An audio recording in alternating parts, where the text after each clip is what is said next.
the situation. You know, men are not taught to express emotions, and as you could probably know, even from movies on, men are taught to kind of suck it up and just kind of bulldoze their way through their feelings into their behavior.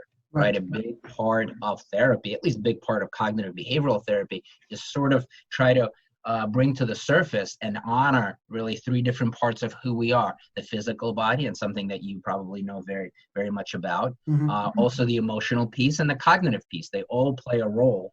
And just CBT, cognitive behavioral therapy, has a particular way of thinking about people, but it is really just bringing all of those things to the surface so that we can honor all of them and express them in an effective way, be it how we do self-care toward ourselves or how we effectively communicate to others, like our significant other. I am pleased to welcome Dr. Lukin, who is a clinical psychologist, as my guest today. He is the director and co-founder of Lukin Centers of Psychotherapy with 6 locations throughout northern New Jersey. He also specializes in men's issues. And in fact, he was telling me that 75% of his caseload is men. The way that I got introduced to Dr. Lukin is I read his article in Psychology Today, and it was titled 5 Self-Care Ideas for Modern Men. And I thought he would be the perfect guest to have on to discuss self-care for men. So welcome, Dr. Lukin. Sure. Thank you so much for having me.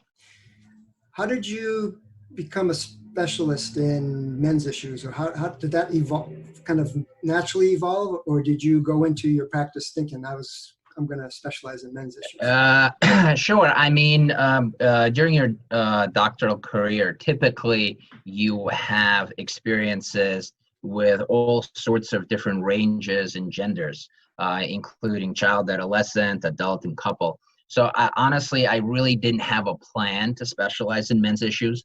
I really, during my doctoral career, wanted to get as much experience as possible before even starting a private practice. So I had a variety of different experiences, including private practice, including hospitalizations, inpatient, outpatient practice. So I had a variety of different experiences, including private practice, including hospitalizations, inpatient, outpatient. So I kind of started out being a generalist, as a lot of people do in our field. And then honestly, as you may be aware of, there is a paucity of doctoral level clinicians that are male. I believe over 75% of graduates are female. So, and some of the male counterparts typically go into either industrial organizational psychology, become researchers or professors. A very few percentage actually kind of venture out into the private practice world. So having said that, for the client side, it's really difficult at times to find a male doctoral level clinician who specializes in something as specific as men's issues. So what has happened really is people started to seek me out for specific issues like anxiety, depression, relationship issues, but most of them were men. And typically the research out there suggests kind of 2 basic things or 2 general things. 1, that men typically don't reach out for psychotherapy. And 2, typically, if they do reach out, they prefer female clinicians. Oh, I didn't know that. And I really haven't found that to be true. If anything, my experience spoke to the complete opposite of that, be it because of the location that I'm at, be it maybe the times are changing. I'm not really sure exactly how to explain it, potentially a little bit of both. But I have found myself being sought after by male clients, anywhere from adolescent all the way up to, I think, the most senior person I have is about 76 years old or so. So, and that's really how it started out. I noticed, obviously, since I'm male, it's easier for me to relate. I bring my cognitive behavioral expertise to bear at some of the concerns that they might be having, as I said, be it anxiety, depression, or relationship issues. And kind of the word got out that I work with a lot of men. And right now, as you mentioned earlier, I would say 75 to 80% of my caseload is all men. I see about 40 people, so that makes it about 30 men a week. That's great. Yeah, as you said, a lot of men sometimes have difficulty reaching out for help. So to have somewhere to go like yourself is huge. And I agree with you. I'm a yoga practitioner, yoga teacher, besides being a physical therapist. And I noticed when I would go to yoga classes that I would be the only man in the class. Right. So what I decided to do is I decided to teach a men's yoga class, and like it, they felt more comfortable. I had a full class.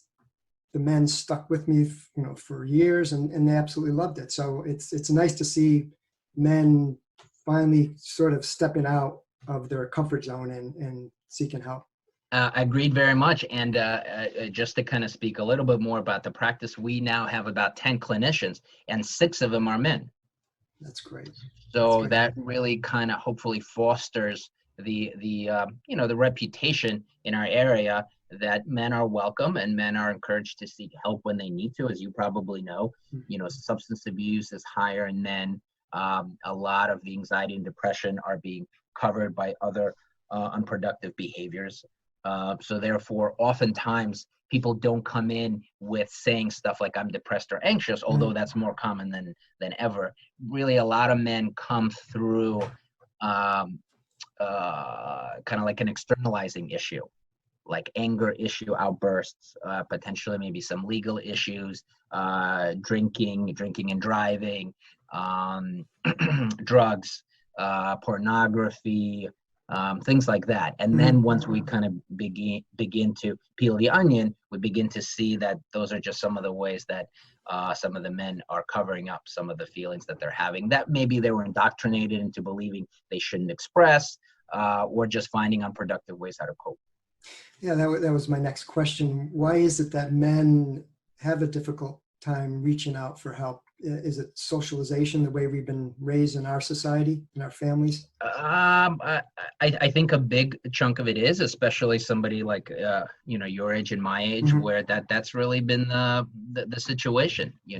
Men are not taught to express emotions, and as you could probably know, even from movies on, men are taught to kind of suck it up and just kind of bulldoze their way through their feelings into their behavior. Right. A big part of therapy, at least a big part of cognitive behavioral therapy, is sort of try to bring to the surface and honor really 3 different parts of who we are: the physical body, and something that you probably know very, very much about. Also the emotional piece and the cognitive piece. They all play a role. And just CBT, cognitive behavioral therapy, has a particular way of thinking about people, but it is really just bringing all of those things to the surface so that we can honor all of them and express them in an effective way, be it how we do self-care toward ourselves or how we effectively communicate to others, like our significant other. Do you do couples work too? So if you're working with a man, you would bring in a partner, wife, whoever it may be? Absolutely. I specialize in a particular type of treatment. It's called emotionally focused therapy, which is, I think, very apropos, given that a lot of men are not very good at that. And emotionally focused therapy is exactly how that sounds. I always say it's acknowledgement and validation on steroids.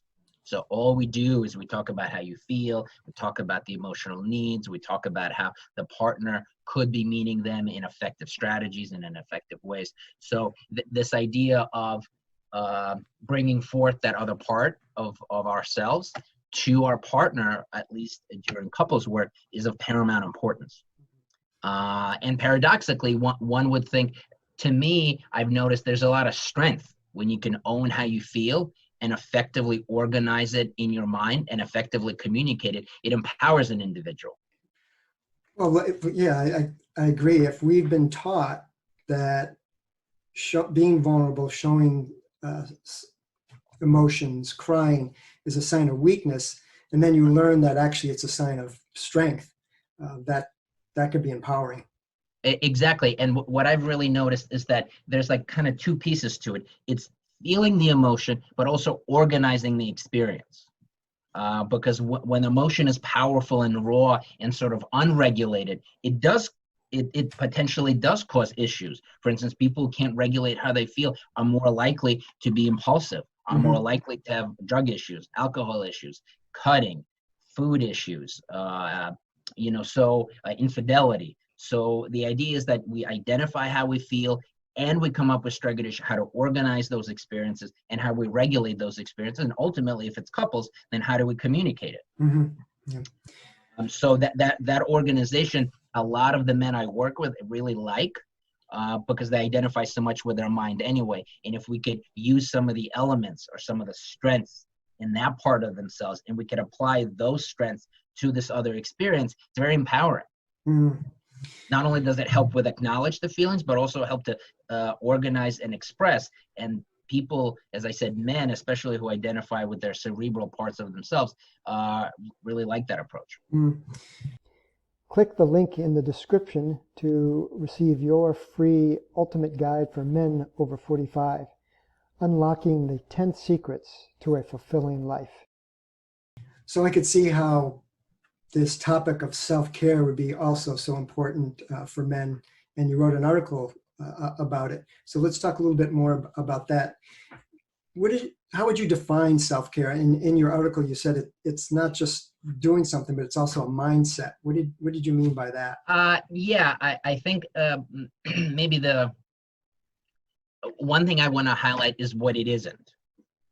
And one thing I actually, funny enough that we started to talk about, is that I've wrote an article about this distinction. A lot of people, especially a lot of men, confuse self-development and self-improvement with self-care and self-soothing.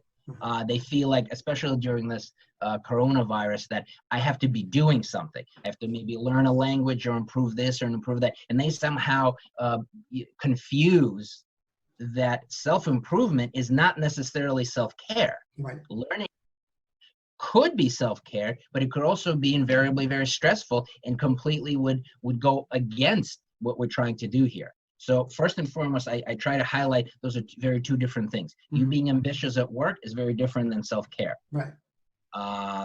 So that's one thing to kind of talk about what it isn't. Generally, self-care, I mean, to me, it's a very simple way to define it, is like, when you're using that strategy, are you soothing the nervous system? I mean, let's not remember, I saw a meme on Facebook that has a picture of the nervous system, including the brain, and then it says, that's you with an organic spacesuit around it. Right. And I thought that was very clever, because it's from as a psychologist, that is exactly what's happening. We have a nervous system. It gets taxed and overwhelmed for a variety of different reasons. Mm-hmm. It's our job to self-soothe that nervous system. And whichever function or whichever way that individual is able to do that, that's effective and productive, I would consider a self-soothing, self-care technique. So that would be different for different people? That would be completely different for different people, because the element isn't what you're doing. Let me phrase, the most important part isn't what you're doing specifically, it's the end goal. Mm-hmm. If the end goal is self-soothing, self-regulation, then whatever tool you find is a good one. I like something super basic, and potentially you could actually speak more to that, is stimulating the 5 physical senses. Mm-hmm. Yeah. Yoga, there's been some studies, as also you may be aware, to show that especially for trauma and feeling overwhelmed, yoga has shown to be especially helpful. Right.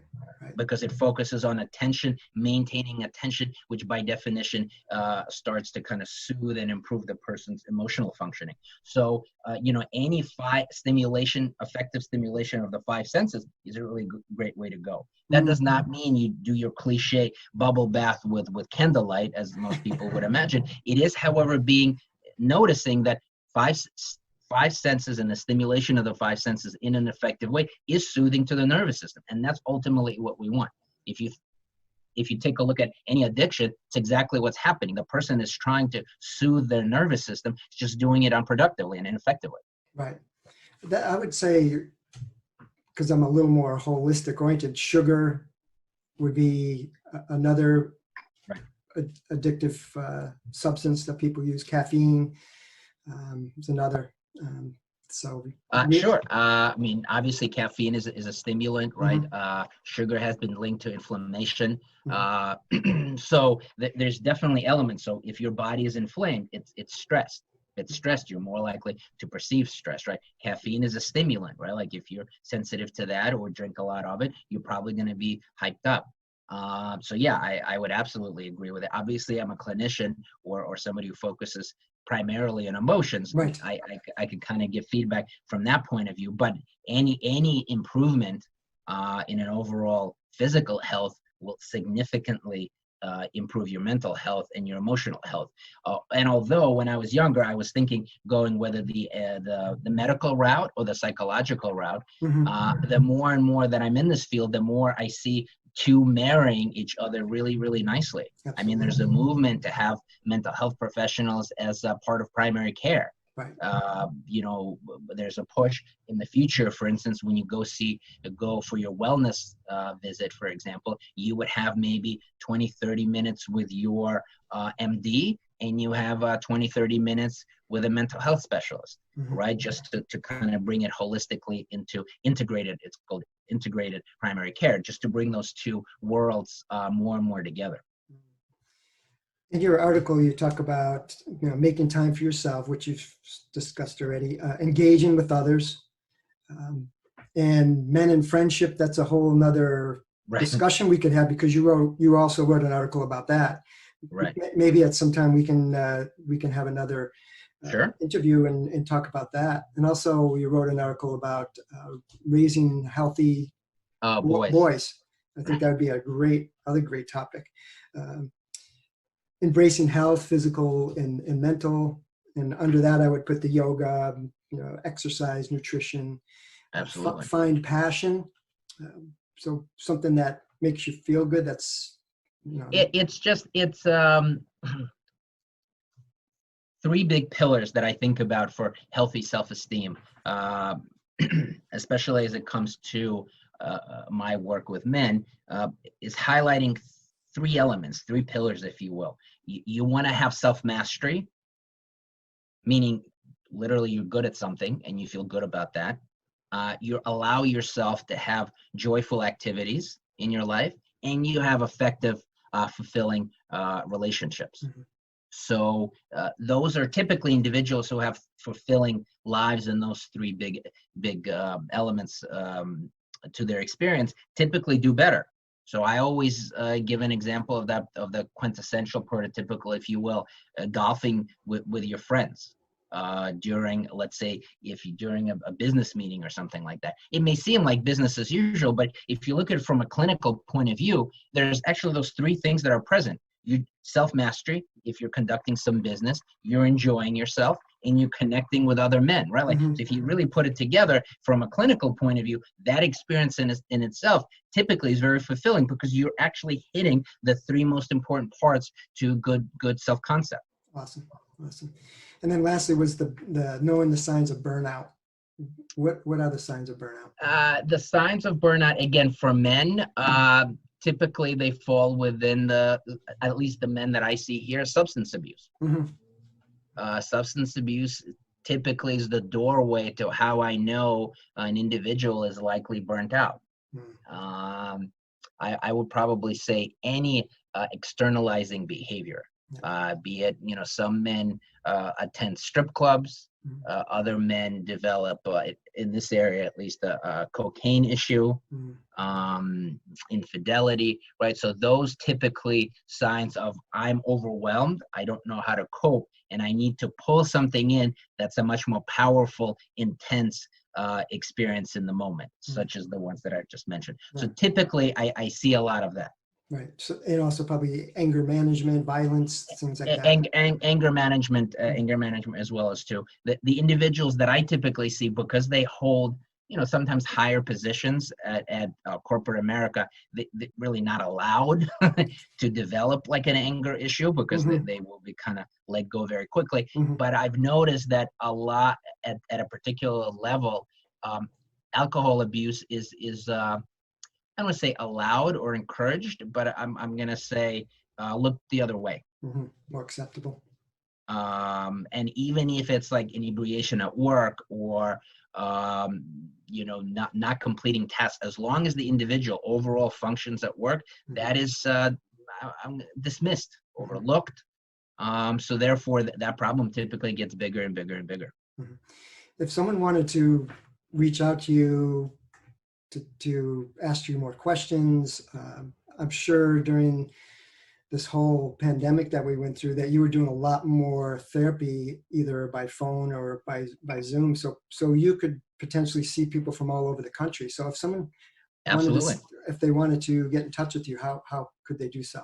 I think the best and the easiest way to learn a little bit more about our practice is to go on our website, and that's lukincenter.com, Lukin center.com, and you'll learn a lot about our clinicians, including obviously about myself, about the locations that we have, and my number, which is also on the website, but I'll give it here, 917-903-1901. And it is my direct number, so there's no office manager that you have to go through. You get directly me, and we'll talk through what's going on for you. And if I'm the best fit, then I'm more than happy to work with you. And if somebody else is the best fit, I'll kind of make some suggestions as appropriate. Mm-hmm.